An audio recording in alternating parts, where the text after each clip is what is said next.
representantes de las organizaciones que están participando en este sexto curso internacional de gestión de bibliotecas culturales y de cultura y educación, ¿no?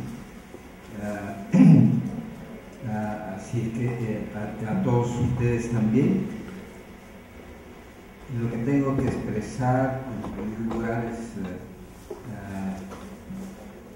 la complacencia por la organización de este curso, que tiene como impulsora central a la doctora Rosario Valdivia, a quien tenemos que felicitarla y agradecerla por esta convocatoria anual que hace, que nos reúne para que haya reflexiones y promoción de la actividad de la lectura y del libro. Por eso la acompaño en este acto de inauguración, y con esta prerrogativa que me dan, pues declaro inaugurado el sexto curso internacional de gestión de bibliotecas, cultura y educación, deseando los éxitos que impulsan la realización y también el provecho que obtendrán todos y cada uno de los asistentes. Así que con esto termino la primera parte y pasaré a presentarles esta ponencia que tiene que ver con una personalidad cuya vida ha abarcado prácticamente todo el siglo XX. Se trata del doctor Luis Alberto Sánchez, que nace en 1900 en Lima y también va a morir en Lima en 1994, es decir, tuvo una larga existencia de 93 años, pero sumamente activos y fecundos, ¿no? Él estuvo participando en la cultura y en la educación permanentemente, tanto que en sus últimos años tenía programa de radio, programa de televisión, y naturalmente publicando artículos en periódicos y también editando y reeditando libros, que son bastante numerosos los que él logró producir, pero a la vez con una vida bastante activa y con muchas incomodidades, porque varias veces fue desterrado políticamente, y eso hacía que estuviera un tiempo en el Perú y un tiempo mayor fuera, ¿no? De tal manera que he hecho una vida cultural no solo en América, en el Perú, sino en América Latina y también en Europa, por lo que después les voy a decir, ¿no? De tal manera que es un personaje con una cultura personal muy amplia y sólida, además que la fue incrementando a lo largo de toda su vida a través de la lectura, ¿no? Que es el medio más eficaz del autoaprendizaje que nos debe de acompañar toda la vida y practicar toda la vida. Pero él desde joven va a destacar, tanto en el colegio como en la universidad. Muy joven comenzará sus estudios universitarios y también los va a concluir, de doctor en letras, ¿no? Y a la vez también va a estudiar Derecho, porque la realidad del Perú ha encaminado generalmente para que se tenga dos profesiones, ¿no? Y las tesis que presenta van a ser de éxito, de reconocimiento intelectual, No obstante, esta juventud en la que podemos señalar simple y llanamente un hecho como este que les va a también servir a ustedes, ¿no?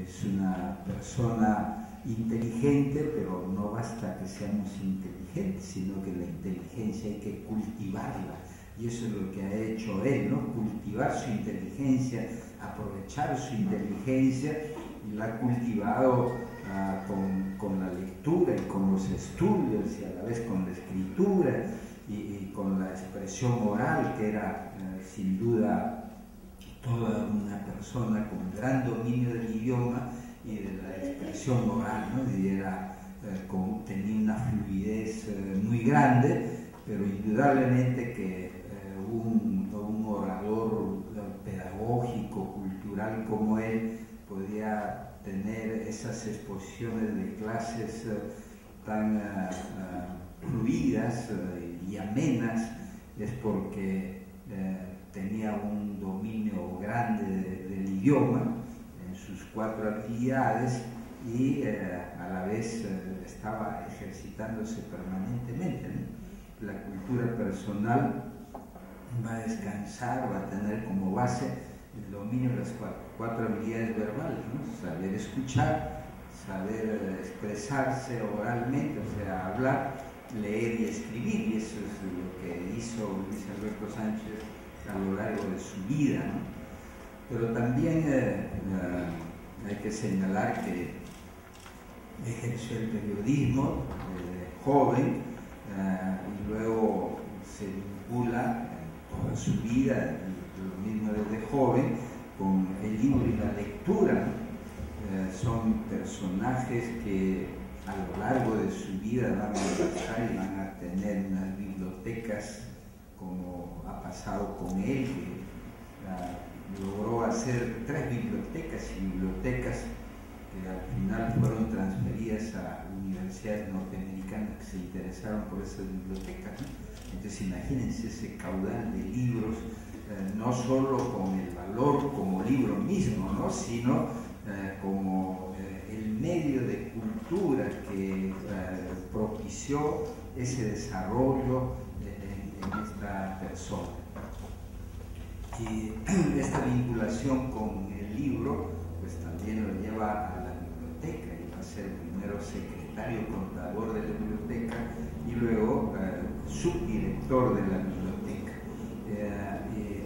La biblioteca, como a Tello, como a muchos otros intelectuales que después van a descollar en la vida pública del país, le servía de fuente para el acceso a la documentación, a los conocimientos que ya se habían plasmado en todas las modalidades de la escritura de ese tiempo, ¿no? Es decir, libros o periódicos o revistas.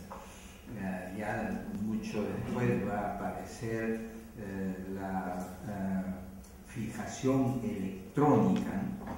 Pero para concluir esta parte de la biografía, pues imagínense, muy joven, destaca desde sus estudios secundarios, en la universidad también es un alumno brillante, a la vez se ramifica su acción en las revistas, en la actividad política, en los círculos intelectuales, ese trabajo en la Biblioteca Nacional, ¿no?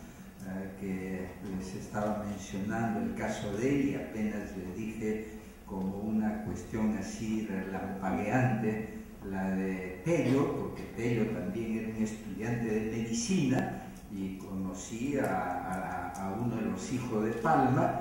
Palma era el director de la biblioteca, y un hombre sumamente, un joven también muy inteligente y muy destacado dentro de la medicina, y le dieron un empleo en la Biblioteca Nacional. Entonces aplicó todo su tiempo en la lectura allí en la Biblioteca Nacional. Entonces van a tener su vida signada por el libro y la biblioteca, ¿no? Por el libro y la biblioteca y la lectura, naturalmente. Tal que Sánchez va a también entrar a la docencia universitaria. Igual, a los 28 años comienza a dictar la cátedra de literatura general en San Marcos, pero a esa edad ya había escrito y había publicado libros y que habían sido alimentados con con ese acceso que tuvo a la documentación, porque tiene los poetas de la Revolución, los poetas de la Colonia y otros libros más, la historia de la literatura peruana, ¿no? Pero él entonces está escribiendo, leyendo en la biblioteca, su propia biblioteca, es decir, haciendo del libro y de la lectura un eje de toda su vida, ¿no? El fundamento de su vida. Y eso es lo que nos corresponde a los que estamos dentro del camino que le llamamos de trabajadores intelectuales. Bueno, los intelectuales tenemos que estar asociados a poner nuestra vida asociada al libro. Total que se dedica a la docencia universitaria y allí va a tener una labor también muy notable. Accede a ser decano de la Facultad de Letras en la que había estudiado y naturalmente en la que se había graduado, que es la Facultad de Letras de la Universidad de San Marcos, y después será 3 veces rector en San Marcos. La primera vez será entre el 46 y el 48. Lamentablemente se frustra porque él va a ser perseguido político. El 48 da un golpe de Estado el general Manuel Laodría y tiene que salir del Perú. Se va del Perú, se va a distintos países, Cuba, Panamá, México, y va a hacer docencia universitaria en esos países. Los van a incorporar como profesor visitante o le van a dar todas las facilidades para que allí pueda indudablemente llevar pues la prédica de la cultura, ya integrando, ¿no? Remontándose a un conocimiento y a una divulgación de la literatura americana y de la historia de América, que también escribirá y podrá dictar cátedra sobre eso. Así que van a ser 2 o 3 años de rectorado en la Universidad de San Marcos que resulta trunco. Y luego en el exterior permanecerá los años en que el gobierno dictatorial no le iba a permitir el retorno, cuando había los cambios políticos con presidentes que declaraban amnistías y nuevamente los desterrados podían regresar. Nuevamente estaba en el Perú y en Lima, retomaba su cátedra en San Marcos y su vida cultural a través de diferentes entidades dedicadas a esto, ¿no? El cultivo de la literatura y de las otras ramas del conocimiento y de la ciencia dentro del ámbito de lo que denominamos letras, ¿no? Y hasta que va a retornar por el 60, nuevamente se incorpora a la cátedra en San Marcos, otra vez va a ser decano de la Facultad de Letras y nuevamente lo eligen por segunda vez rector entre el 61 y el 63, que nuevamente va en cada una de estas oportunidades, pues hace que la universidad sea tal, ¿no? Es decir, que no se restrinja a hacer escuelas superiores de formación profesional, sino universidades que van a ser las promotoras y las hacedoras de cultura, ¿no? Pero nuevamente saben que por esas fechas va a haber otro golpe militar y nuevamente tiene que salir del país. Esta vez se va por el lado de Chile, va a tener ahí una residencia con otros políticos y otros intelectuales, ¿no? Incluso el siglo pasado Palma también estuvo desterrado en Chile entre 2 a 3 años y muchos intelectuales fueron para allá en esa condición de desterrados, ¿no? Ciro Alegría fue otro de los que estuvo en Chile y allí pudo escribir sus 3 novelas que le dieron toda la fama literaria mundial. Y Sánchez entonces ahí también va a escribir, va a ser asesor, consultor, consejero, director de una editorial chilena importante en esos tiempos, ¿no? En esos tiempos Chile tenía 2 editoriales, una Nacimiento y la otra Ercilla, y editaba libros que llegaban acá también al Perú, ¿no? Mientras que nosotros no hemos podido desarrollar una actividad editorial, menos en esos tiempos, ¿no? Así es que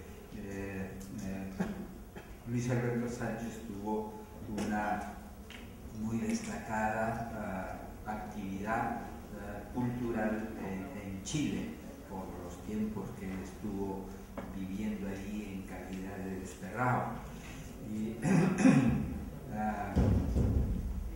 luego que hay estos cambios políticos de presidentes elegidos, de presidentes civiles, democráticos, otra vez regresaba, y eso ocurrió por el año 66, en que nuevamente reincorporado en la cátedra en San Marcos, nuevamente va a ser elegido por tercera de rector hasta el 69, que saben, en el 68 hubo otro golpe militar encabezado por el general Velasco Alvarado, y todos ellos promovían intervenciones en la universidad a través de leyes que se dieron.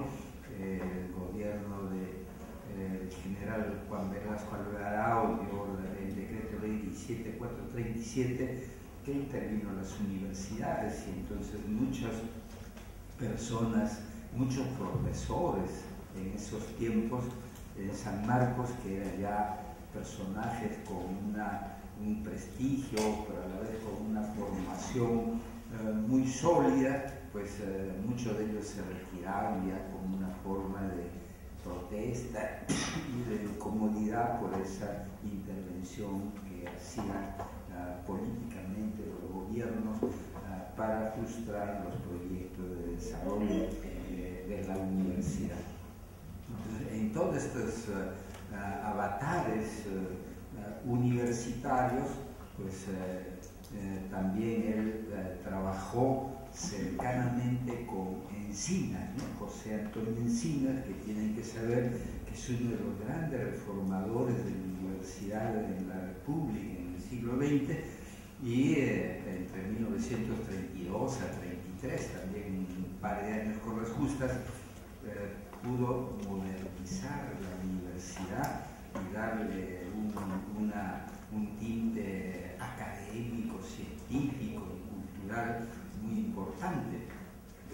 José Antonio Encinas era un destacadísimo profesor, también joven, ¿no? Que había estudiado la normal, o sea, para ser profesor secundario en lo que ahora es la Cantuta, en el Instituto Pedagógico Nacional de Varones, y de acuerdo a la legislación de ese tiempo, pues él estudió allí representando a Puno, entonces lo mandaron a Puno, y ahí fue director de un colegio tradicional puneño, y llevó a cabo un ensayo de escuela nueva en el Perú, que también lo escribió en libro, y eso le dio al doctor José Antonio Encinas mucha fama. Ahora, paralelamente había estudiado también en San Marcos Letras y Derecho, pero se dio una nueva ley en que era posible que el rector de la universidad no fuera profesor profesor de universidad,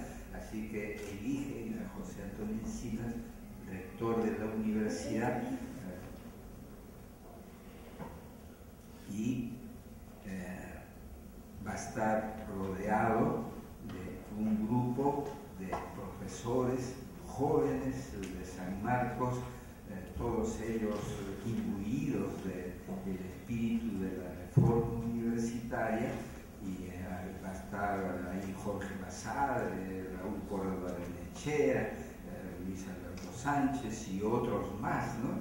Que Mariano Iberico y otros más que estaban en la vanguardia intelectual dentro de la universidad, pero también fuera. Muchos de ellos estaban vinculados al movimiento Amauta, sus artículos eran publicados en la revista Amauta, entonces eran los intelectuales de adelantada, de vanguardia, en el campo universitario eran partidarios y activos representantes de la reforma universitaria. Entonces imagínense ustedes, él asume la dirección de lo que va a ser la extensión cultural y desarrollará un programa sumamente importante. Entonces la Universidad de San Marcos estaba dando saltos cualitativos sumamente importantes, pero nuevamente se repite la historia de siempre, ¿no? Va a haber un golpe militar, esta vez encabezado por el comandante Miguel Sánchez Cerro, y lo primero que hacen es agarrársela con la universidad.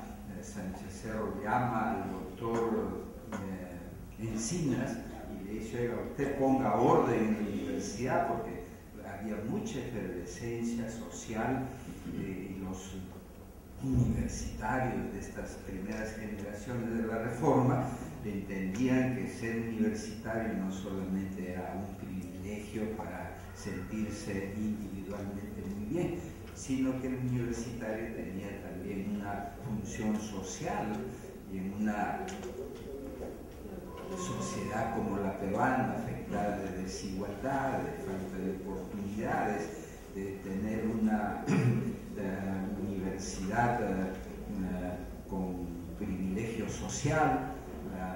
Así es que ellos se sentían con ese compromiso también de ser los adalides de las reformas sociales, de los reclamos sociales, de tal manera que el doctor Encinas pues, le dijo que él no podía hacer eso, porque la universidad era una institución de libertad y tenía que dejarse que las fuerzas de la universidad se encauzaran por ellas solas. Incomodó mucho al presidente. Después hubo una segunda llamada y naturalmente, como no se dio, intervino la universidad clausurándola, ¿no? Y después entró otro presidente, que también era otro general Benavides, que de la misma manera tuvieron a la Universidad de San Marcos cerrada como unos 3 años con un interventor. Los alumnos tuvieron que esparcirse, unos se fueron al Cusco, otros a Arequipa, otros a Trujillo, otros al exterior, pero ocurrió eso. Y los directivos, indudablemente con el doctor José Antonio Encinas a la cabeza, fuera, ¿no? Desterrado, ¿no? Entonces otra vez Sánchez sale desterrado, ¿no? Entonces esta es una historia cíclica en cuanto a acontecimientos de esa naturaleza, pero lo que tienen que saber que entonces su experiencia universitaria como docente se amplía, porque va a ser docente prácticamente en todos los países por los cuales estaba derramada la reforma universitaria, ¿no? La Universidad de Buenos Aires, la Universidad de Chile, las universidades de México, también la de París, que va a nombrar profesor visitante, y lo invitan para que indudablemente den sus conferencias sobre la realidad peruana y latinoamericana.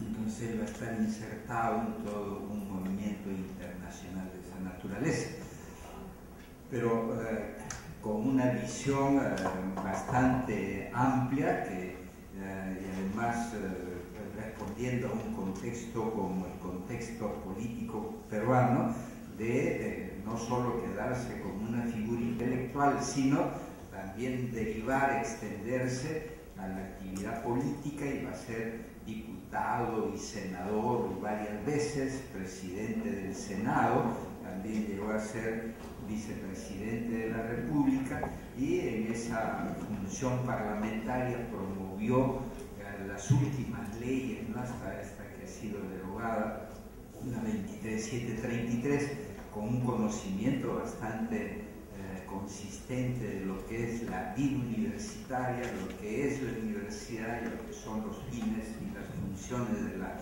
universidad.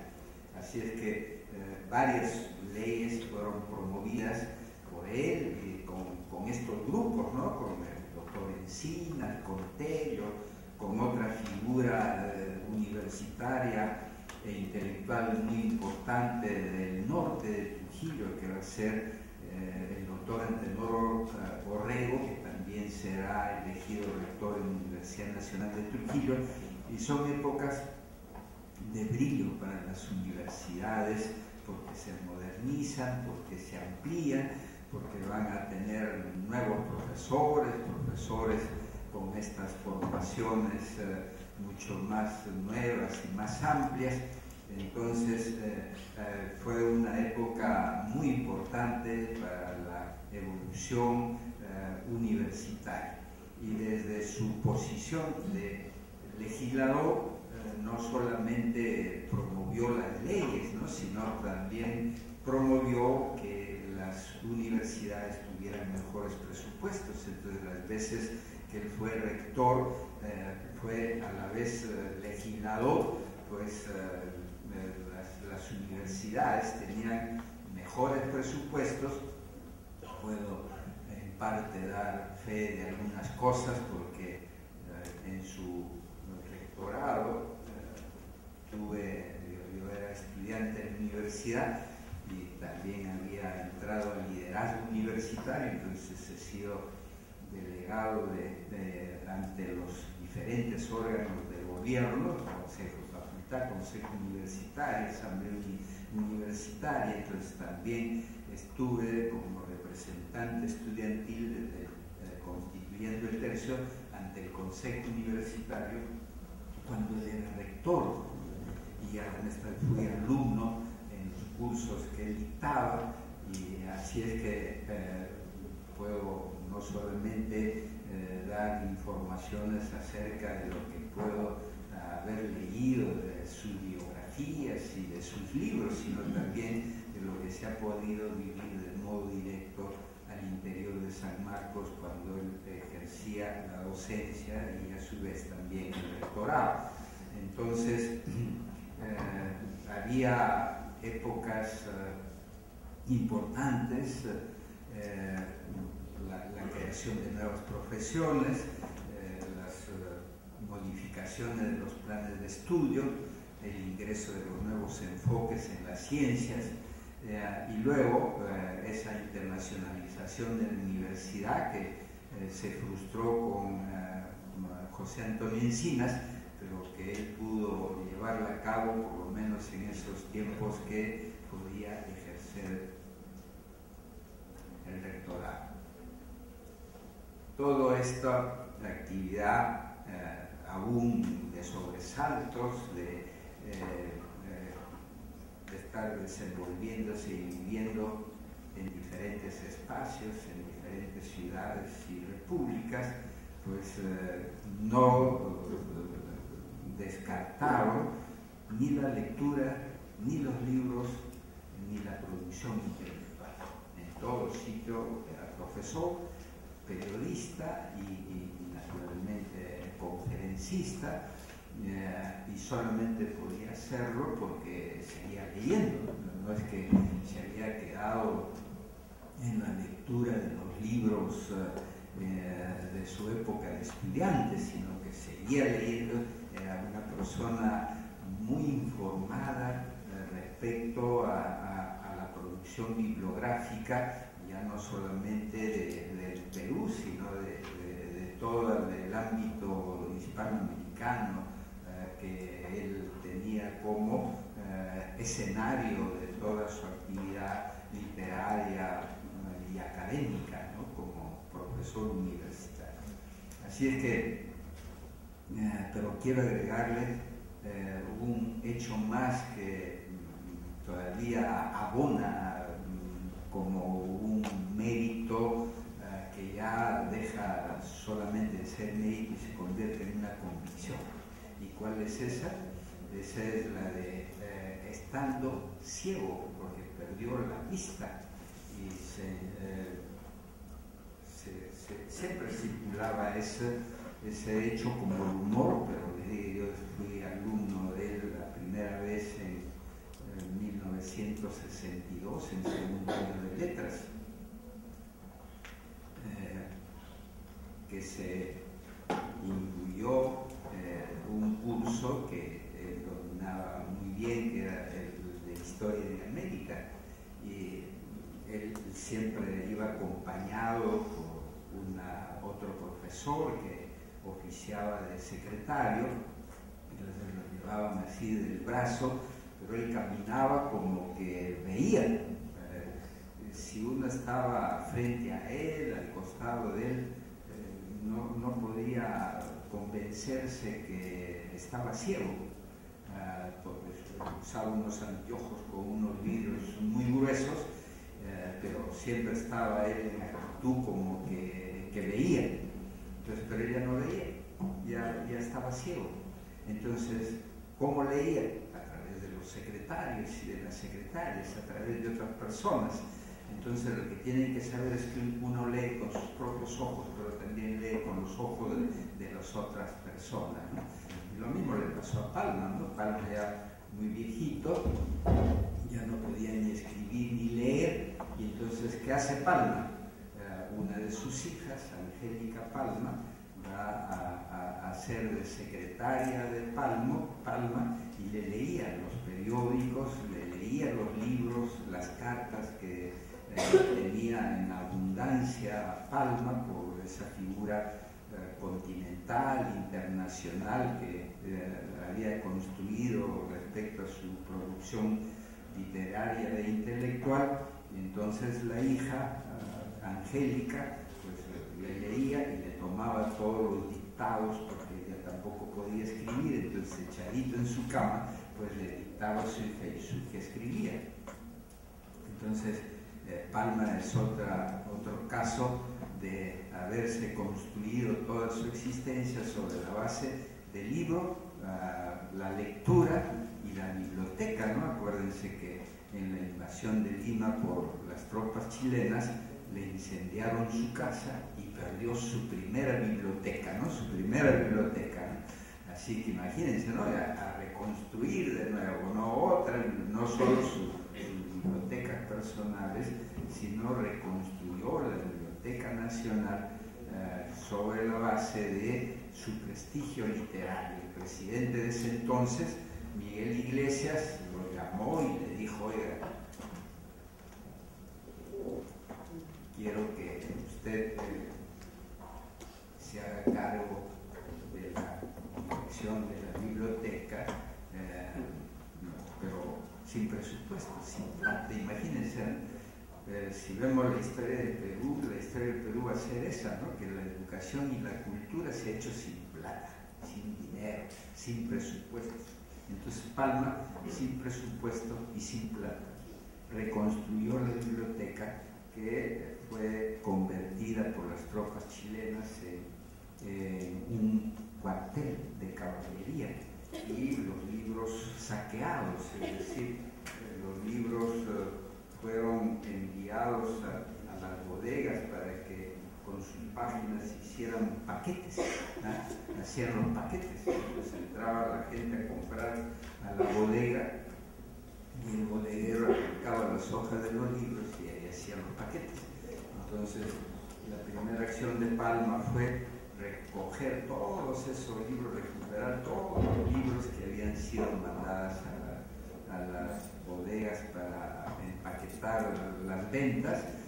Luego pues comienza a escribirse con todos sus amigos intelectuales y una parte de su carta era pedirle que le respondieran enviándole libros. Así es que sus amigos le envían libros y con esos libros, imagínense, recupera y monta una nueva biblioteca nacional que desventuradamente en 1943 se va a producir un incendio y se pierde mucho de eso, ¿no? Así es que bueno, pero para que sepan que también en Palma hubo eso, ¿no? Hubo no solo todo el giro de su vida en torno al libro, la lectura y la biblioteca, sino que en la época que las fuerzas físicas, la energía física no le respondía, pues leyó con los ojos de su hija. Sánchez leía con los ojos de sus secretarios, lo que podemos saber a través de las informaciones, ¿no? Pero imagínense, yo lo conocí en 1962 como alumno de Historia de América y ya era ciego. En una oportunidad hubo un acto que así lo evidenció ante los que pudimos ver. Él impulsó la construcción del campus en la Avenida Venezuela, que ahora están los edificios de San Marcos, los edificios nuevos, hizo el traslado, construyó el primer pabellón igualmente con patronato, con muchas formas complementarias de poder resolver el problema fiscal del dinero público y trasladó, incluso nos trasladó a nosotros, él inauguró dictando su curso, la primera clase en el nuevo campus, dictó la primera clase con nosotros, ¿no? Con un curso, y por supuesto que lo hizo de una forma muy sabia, muy experimentada, porque de ahí se produjo el traslado del local de la universidad, del parque universitario, a la Avenida Venezuela. Así que lo hizo, nos puso un ómnibus en la puerta de la universidad y nos dijo: la clase de la próxima semana es en la Avenida Venezuela, para que ustedes conozcan cómo son las nuevas aulas, los nuevos edificios, y a partir de esa fecha el curso que dictaba él se desarrollaba ahí, ¿no? Así que con el ómnibus en la puerta de la universidad nos llevaba, terminaba su clase y nos regresaba al parque universitario. Y así que bueno, el hecho es que ese curso, que simplemente les puedo decir una anécdota para concluir esa parte, la dominaba tan maravillosamente, sus clases eran muy amenas, pero él nunca, como era ciego, nunca tenía ayudas escritas ni de ninguna especie, ¿no? Sino él se ponía ahí y hacía su clase de maravilla, ¿no? Entonces sus clases eran atendidas con mucho interés por la calidad que tenía, pero en el desarrollo del curso llegó a un tema que era indudablemente apasionante para su generación y también para nosotros, el de la Revolución Mexicana. Primera hora de clase eran horas de 60 minutos, no eran horas de 45 ni de 50, eran horas de 60 minutos. Dictó su clase, se concluyó la hora y todos los alumnos estábamos encantados con su clase, entonces le pedimos que siguiera con la clase.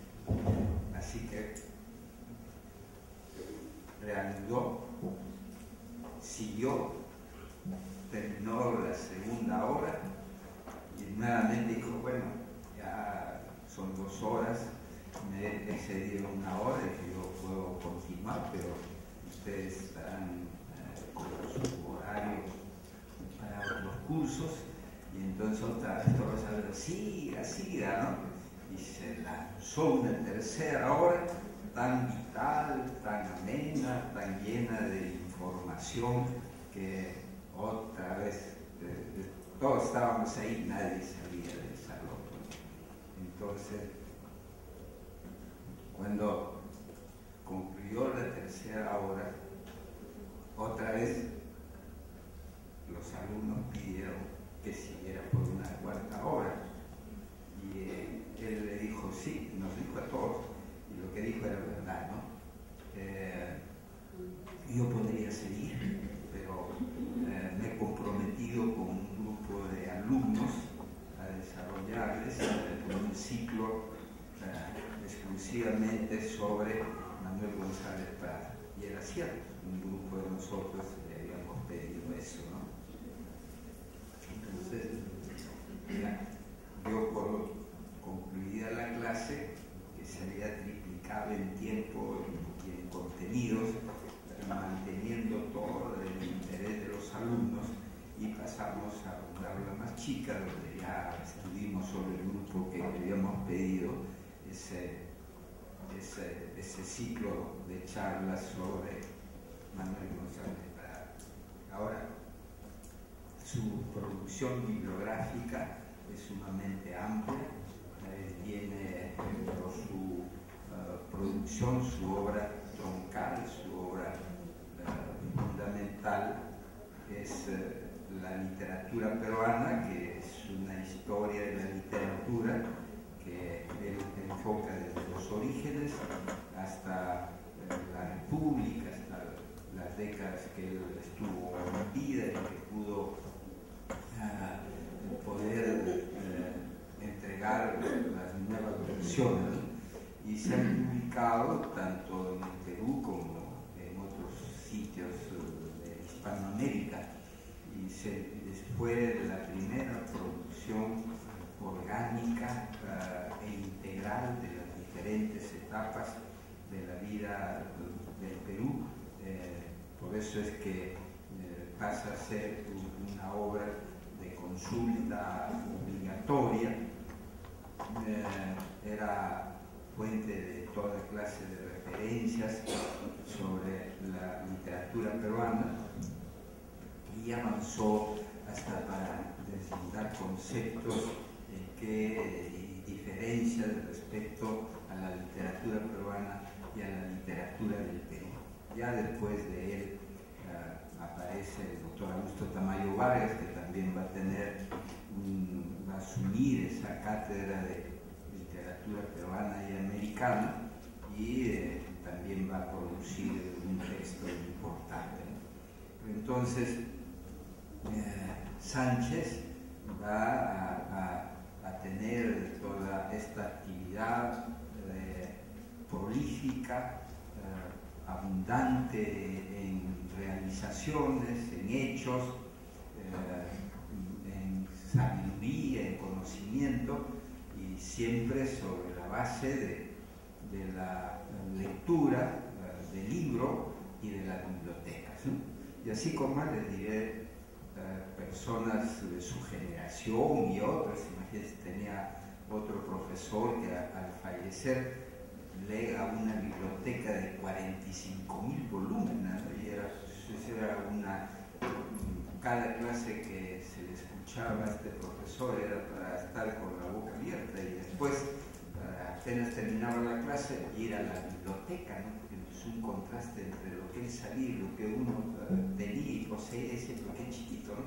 Qué pequeñitos tenemos que sentirnos frente a esa sabiduría que habían acumulado a lo largo del tiempo, de la vida, de la lectura permanente, que indudablemente pues ahora ha disminuido mucho. Los nuevos tiempos han golpeado de esa manera, aunque en muchos de los casos se va a deber a otros factores, los factores de la distracción social, hay mucha distracción social que ha generado una especie de pereza, de divorcio con el libro, el progreso electrónico con el televisor, la computadora, que ninguno de estos artefactos están hechos para eliminar el libro,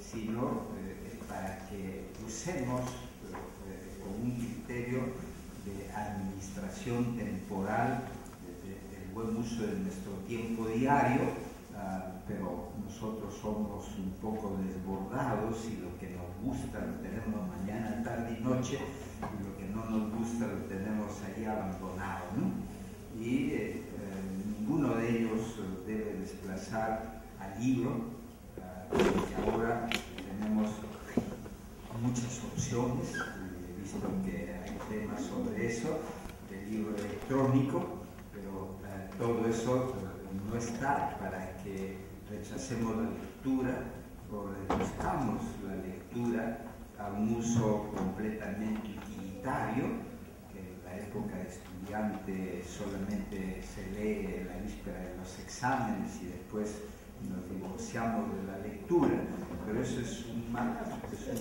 práctica, es una práctica totalmente antipedagógica, ¿no? Que en todas las oportunidades que tengo debo de decirles, ¿no? Lo pedagógico es que estemos leyendo y leyendo permanentemente, pero con dedicaciones adicionales, es decir, tiene que leerse cuando son textos de filosofía, de ciencias, tenemos que leer aún en aislamiento, no se puede leer para entender y comprender adecuadamente viendo televisión o haciendo otra actividad. Es decir, hay personas que sí pueden hacerlo, pero todos no podemos hacerlo, ¿no? En las anécdotas de la historia del Perú se dice que Bolívar podía dictar a 6 secretarios simultáneamente, y hay personas que no pueden ni a uno siquiera, pero hacer a 6, ¿no? Pero era pues su talento, su capacidad, su genio, y él sabía en todo caso encauzarlo adecuadamente, ¿no? Pero lo que les podría decir a modo de conclusión de todo esto, de esta presentación, de esta vida, de este personaje, lo que queda en pie es cómo se construye la vida. Entonces él fue una persona, un joven que se construye a sí mismo, y si escogió la vida intelectual, pues tuvo que ser coherente con esa elección, es decir, ¿de qué vive el intelectual? De las lecturas, de los libros, y tenemos que tener libros, y tenemos que tener la lectura como un hábito permanente. Imagínense ustedes que se ha perdido esa costumbre del libro de cabecera, ¿no? Ya los jóvenes ya no saben nada de eso, ¿no? Pero había esa costumbre, la persona antes de dormir tenía un libro de preferencia que le había escogido, con el cual se leía, porque esas obras son de silencio, de reflexión, en que uno puede asimilar mucho más el mensaje en las entrelíneas, ¿no? Porque el saber leer no solamente es saber reconocer los signos gráficos, sino desentrañar el mensaje, y por eso ahora hay estos términos de la encodificación, la decodificación, hay que decodificar el mensaje, que en muchos de los casos está más allá de las palabras, ¿no? Más allá de las palabras específicas y concretas que haya usado el autor. Entonces, lo que tenemos que hacer es reconstruir, readquirir esas prácticas, las prácticas de regalar un libro. Entonces, le regalan, yo no tomo, pero tengo colección de cuando el whisky valía, pues caramba, a lo mejor podía poner una bodega de whisky, ¿no? Pero ¿Y para qué? Si yo lo tomo, ¿no? Pero ahora que es el pisco, colección de piscos también puedo hacer, ¿no? Pero imagínense si es que reponemos esa costumbre de regalar libros, que debemos de hacerlo. En la versión, si quieren, en la versión electrónica, ¿no? Yo no estoy en contra de eso, sino mi mensaje es de compatibilizar todo. Si les acomoda leer en un libro electrónico, háganlo, pero lo que sí sería censurable no leer ni el libro de papel, ni el libro electrónico, ni ningún tipo de libro, ¿no? Lo que tienen que saber ustedes es que en la evolución del ser humano, ahora estamos en que podemos decir que es el homo legere o homo liere, ¿no? Es decir, el hombre lector, porque no podemos dejar de leer. Varían los lenguajes, tenemos el lenguaje publicitario, todo lo que quieran ustedes, pero ahora señales de tránsito. Ahí tenemos que saber decodificar los colores de las luces, los colores de las líneas que se trazan en el pavimento y los símbolos diversos, no solo para el tránsito. Ahora es una especialidad. En un edificio tiene que haber las señalizaciones, ¿no? Entonces estamos obligados hasta por defensa civil, ¿no? Y ahí está, dice salida, hay flechas, lugares más seguros frente a un sismo, y todo está con señales, ¿no? Entonces la señalización ya es toda una especialidad, ya lleva también a otro tipo de lenguaje, a otro tipo de simbolización. Entonces tenemos que saber leer y estar leyendo todo tipo de estos lenguajes gráficos, ¿no? Por eso los métodos pedagógicos son audio, oído y visuales, ¿no? Se ve y se escucha y se ve, ¿no? Se ve y se escucha. Entonces hay que honrar esa jerarquía que hemos alcanzado de ser hombre lector, porque no puede dejar de leer. Ahora tenemos que leer necesaria y forzosamente. Es cuando más asociados tenemos que estar a la lectura, a la literatura, y tener cada uno de nosotros, cada alumno universitario debe tener su biblioteca personal, porque ese es el asunto de necesidad. El profesional tiene que vivir de la lectura y del libro, y consecuentemente tener su propia biblioteca. Entonces, desgraciadamente, en estos rangos, Perú no ocupa pues sitios decorosos, sino estamos abajo, no estamos abajo. Una estadística de lectura social nos va a poner en unos rangos de cola, no de cabecera, sino de cola, ¿no? Porque no hay la costumbre social de leer, no hay la costumbre social de regalar el libro, no hay la costumbre social de invitar a un concierto, a una buena obra de teatro o de actividades culturales, a una buena exposición de pintura, ¿no? Y este nivel que hemos alcanzado de ser hombre lector, combinémoslo con lo que estamos encaminándonos a ser, que es el homo electronicus, ¿no? Porque ahora todos estamos ligados a los artefactos electrónicos, pero estamos perdiendo capacidades porque estamos pasando a ser dependientes. Entonces, dentro de poco, ya lo único que toda nuestra vida la va a marcar los aparatos electrónicos, y ahí hay una exageración, pero a la vez hay una desnaturalización de lo que nosotros somos, ¿no? El ser humano es un fin en sí mismo. El ser humano es el que crea el mundo de la cultura y lo superpone y hace coexistir con el mundo natural. Entonces, nada de lo que hace el ser humano puede desplazar de ese sitial de ser el fin, sino todo lo que tenemos y lo que creamos son medios, ¿no? Entonces el iPad, el celular, la computadora, todos son medios. Entonces cuando yo voy a algún sitio y me dice, ¿sabe qué? No lo puedo atender, y le digo, ¿por qué? Es que no hay programa, porque, oye, ¿qué es eso? Le digo, ¿qué? ¿Usted es el accesorio de la computadora o la computadora está a su servicio, ¿no?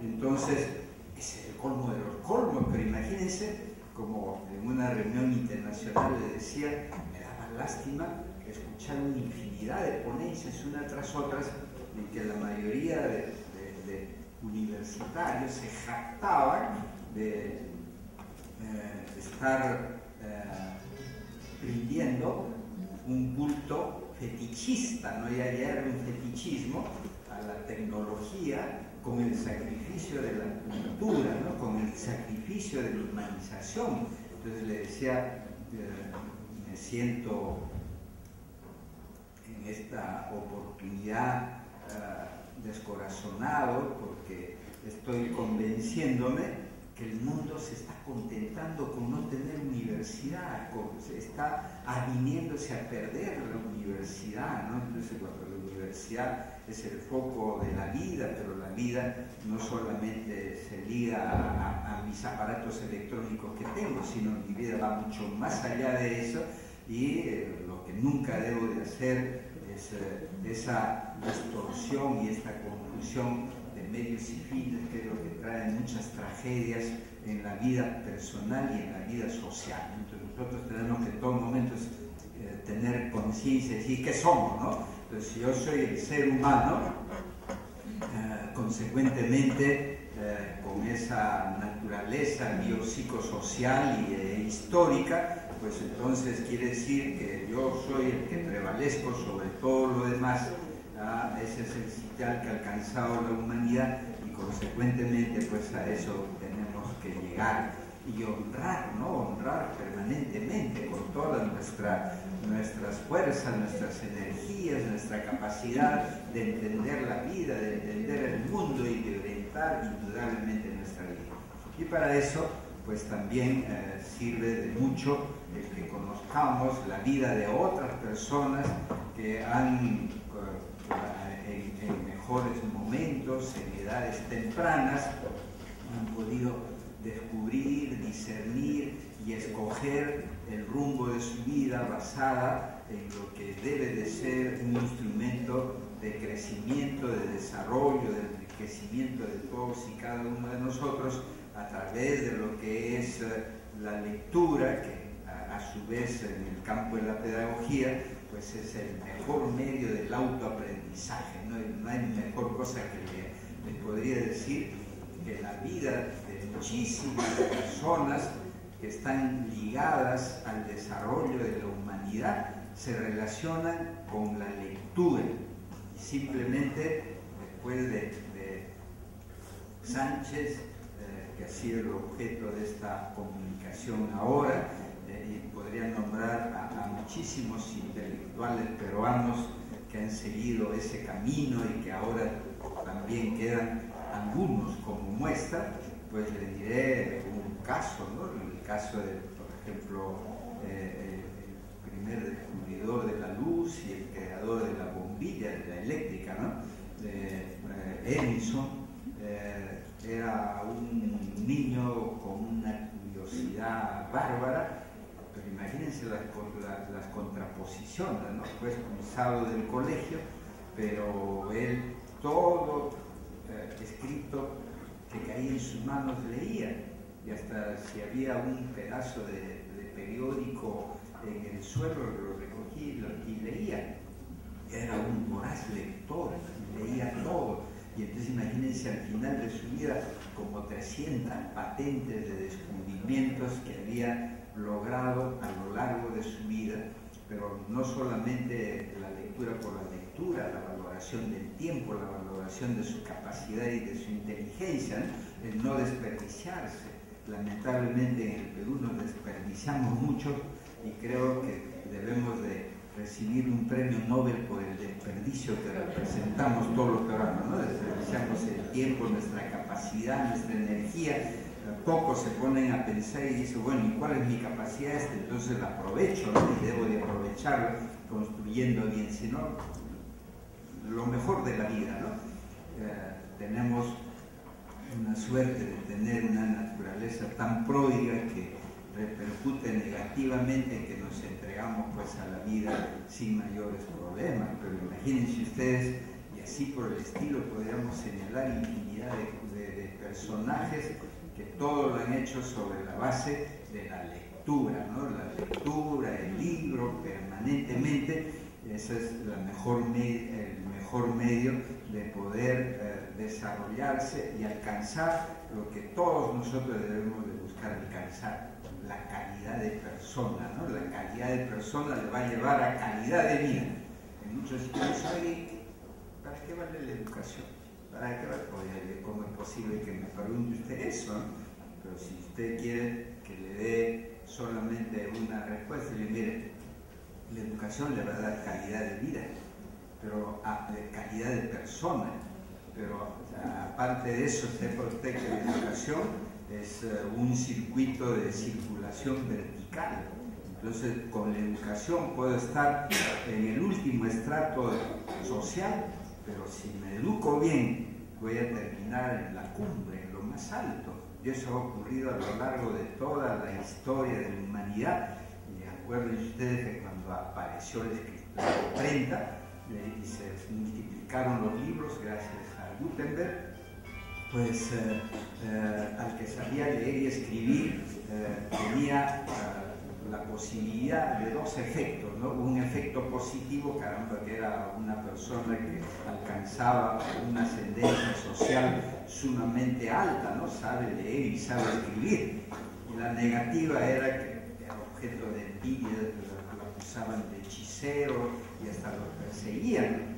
Pero los que supieron aprovechar bien, imagínense, en la Edad Media, en Europa Occidental, la época de los gremios, los comerciantes eran siempre poderosos y siempre van a ser poderosos porque ellos hacen plata sobre la base del intercambio de bienes y dinero, pues mandaban a sus hijos a la universidad y los hijos de los comerciantes llegaron a ser escribas, ¿no? Y eso los introdujo en los palacios de los gobernantes, porque los gobernantes eran analfabetos en muchos de los casos, grandes figuras de la historia del pasado, no ahora, ¿no? Ahora no puede llegar a una posición expectante, a una posición de influencia sobre los demás, sin ser una persona que haya leído bastante, ¿no? Entonces, la lectura va a estar ligada a este desarrollo social, a estas vinculaciones con las oportunidades económicas y laborales y sociales. Y estos escribas de esta temporada, de esta época, pues terminaban ya incorporándose a las familias de los nobles, porque se casaban con las hijas de los grandes jefes, de los reyes, de los jefes de los feudos, ¿no? Y entonces imagínense, cambiaron su situación, y por eso es que hasta ahora hay esta idea, ¿no? ¿Por qué es que quieren ser profesionales? Porque saben que a través de la profesión pueden llegar a situaciones expectantes desde el punto de vista social, laboral y económico. Entonces la educación promueve, y la educación tiene todas esas derivaciones que no son milagros. Entonces lo que solamente requiere es que la persona entienda bien que con la educación va a alcanzar estos objetivos, el objetivo personal de su calidad personal, pero a la vez estas otras posibilidades de el ascenso social y económico. Así es que la universidad cumple un gran papel en ese sentido. Mi mensaje es para todos, pero de manera especial para los jóvenes, es a partir de esta fecha a leer, a estar atrás de los libros. Hay quienes dicen no hay libro malo, porque ya saben que ha habido condenas de algunos libros, ha habido el índice elaborado por el Tribunal de la Inquisición, que que prohibían determinadas lecturas, pero ahora pues no hay prohibiciones, ahora hay que leer, ahora no hay persecución por lo que puedan leer tal o cual libro, ¿no? Sino hay que hacer del libro este medio de desarrollo, este medio de promoción social y también de promoción individual. Me gustaría mucho que yo a los alumnos de mi curso le digo, ¿por qué no me dan 2 autorizaciones? Y se quedan así, ¿cuáles? Primera autorización para hacerles un examen de ojos. Ahí voy a saber si leen o no leen. Pero le ya los leo y ya me doy cuenta que no leen. Y la segunda, que pudiera tener acceso a sus casas para ver su biblioteca y su libro, su lugar de estudio, ¿no? Porque hay que tener un lugarcito de estudio, aunque sea una mesita pobre, lo que sea, eso no importa, ¿no? Tener su rinconcito de estudio, porque el estudio tiene también una fisiología, tiene un recetario de cómo estudiar, ¿no? Si me pongo a leer echado así, pues entonces el resultado va a ser reprobado, va a ser totalmente contrario a lo que quiero. ¿Por qué? Porque estoy en la posición del ojo, del nervio óptico, de la iluminación de la página de cero, es negativa, ¿no? Si me pongo a leer dándome sombra y mi sombra cae sobre el libro, tampoco va a dar muy buenos resultados, porque se va a fatigar la vista, el nervio óptico, el cerebro, etc., ¿no? Entonces hay una higiene de la lectura que sería bueno que también nos estemos enterando de todo eso, ¿no? Así que, ¿pero para qué? Para que seamos como los aviadores, ¿no? Yo estoy tentado de plantear lo siguiente, que la persona, el desarrollo de la persona se mida a través de las horas de lectura, ¿no? Porque al aviador se mide así, ¿cuántas horas de vuelo tiene? Entonces yo soy aviador, tengo 15.000 horas de vuelo, me van a respetar, voy a ser venerable, ¿no? Dice, caramba, este no se cayó, mira, está que vuela y vuela y no se cae, quiere decir que es un buen aviador, ¿no? Pero entonces, a ver, horas de lectura, el libro de lectura, de acuerdo a eso, le podríamos evaluar y decir, a usted lo ubicamos en este nivel o en este otro, ¿no? Cero lectura. Como saben que hay un personaje que estaría ligado a las universidades, que ha hecho una declaración pública que él nunca ha leído un libro. Imagínense ustedes, qué tragedia, ¿no? Esa es una tragedia, debería de quedarse mudo. Y así le preguntaran, no contestar, no contestar, porque ¿cómo va a decir una persona que no leyó nada, ni siquiera para valorarlo como acto de sinceridad, ¿no? Porque es un mal ejemplo, ¿no? Las personas que tienen alguna manera de función pública, es decir, digo, función pública, todos los que tenemos función pública tenemos que ser muy cuidadosos en lo que se habla, ¿no? Y jamás, como en alguna oportunidad apareció un ministro que dijo, un ministro de Educación todavía, dijo que a él no le había servido nada las matemáticas, que cómo es posible que diga eso, ¿no? Lo único que afirmaba es su ignorancia, pero una ignorancia que aún hace daño, porque imagínense ustedes cuando la matemática da capacidad de entender lo abstracto, ¿no? Disciplina la mente, ¿no? El que aprende algo de matemática va a tener una disciplina mental que le va a servir de mucho, ¿no? Entonces, pero así, entonces hay que tener mucho cuidado. Entonces yo con ese cuidado le digo que vive el libro, que viva la lectura y que viva la biblioteca.